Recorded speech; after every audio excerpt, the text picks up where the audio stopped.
Bienvenidos a Enlace Centroamérica desde Guatemala. Este capítulo lo dedicamos a revisar el alarmante panorama de los embarazos infantiles, en específico de las niñas entre los 10 y 14 años.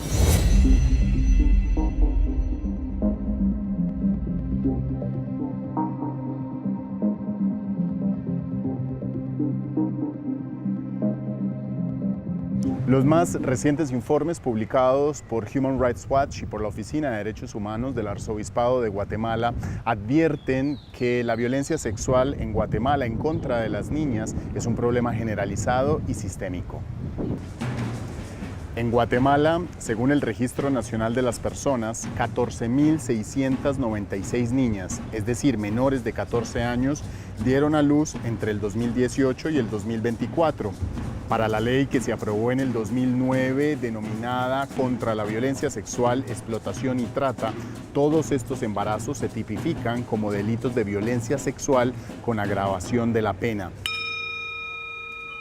Sin embargo, el reciente informe titulado Niñas teniendo niños de la Oficina de Derechos Humanos del Arzobispado de Guatemala revela que la ley poco o nada se cumple en departamentos con mayoría de población indígena como Huehuetenango y Alta Verapaz.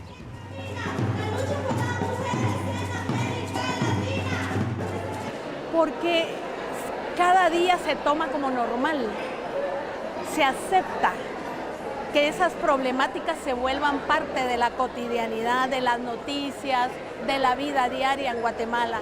Otra niña que quedó embarazada, otra niña que tiene un bebé.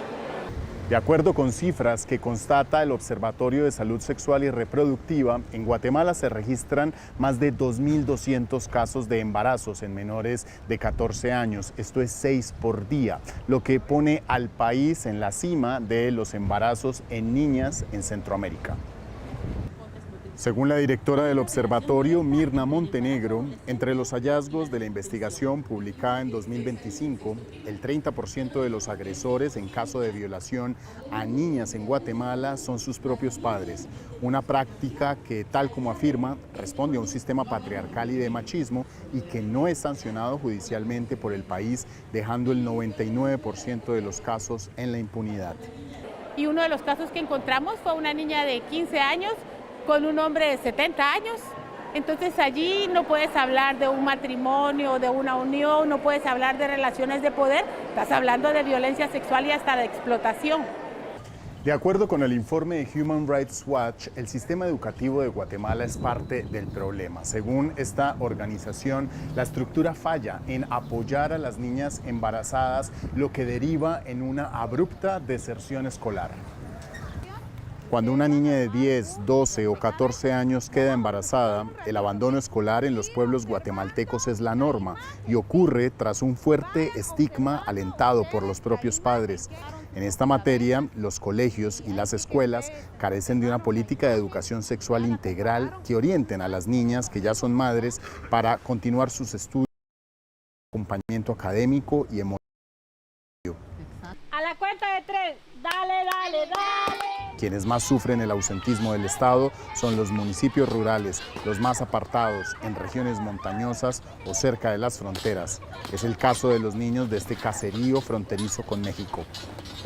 Aquí el Ministerio de Educación no apoya con maestros, aquí no hay la alimentación de los niños, los UTI, todos esos beneficios nosotros no los tenemos.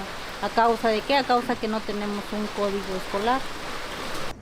Mientras en varios países de Sudamérica el aborto es legal cuando se trata de una violación sexual, en la mayoría de las naciones centroamericanas está completamente prohibido y Guatemala no es la excepción.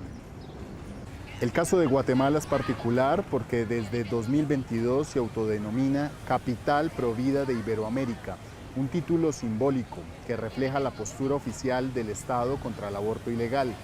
La única excepción por la que el Código Penal de Guatemala admite el aborto es cuando la vida de la madre esté en peligro. Pero el aborto es considerado delito incluso si se trata de violación, incesto y malformaciones del feto, con penas de prisión de entre 1 y 3 años de cárcel. La posición de la Iglesia Católica es la defensa y protección de la vida desde el momento de la concepción hasta la muerte misma. Esto no significa que no nos identifiquemos y no sintamos la problemática por la que han pasado. Por eso es que nosotros nos oponemos al aborto y nos oponemos a la pena de muerte. Human Rights Watch asegura que el camino para obtener justicia social para las niñas sobrevivientes de violencia sexual está lleno de barreras. Los procesos con la Fiscalía suelen ser calificados de tortuosos y revictimizantes. Un panorama crítico por el que las organizaciones de derechos humanos instan al gobierno a tomar medidas urgentes para que las niñas víctimas de violencia sexual todavía estén a tiempo de recuperar y reconstruir sus vidas. Gracias por estar con nosotros. Siga con más información en France 24 y france24.com.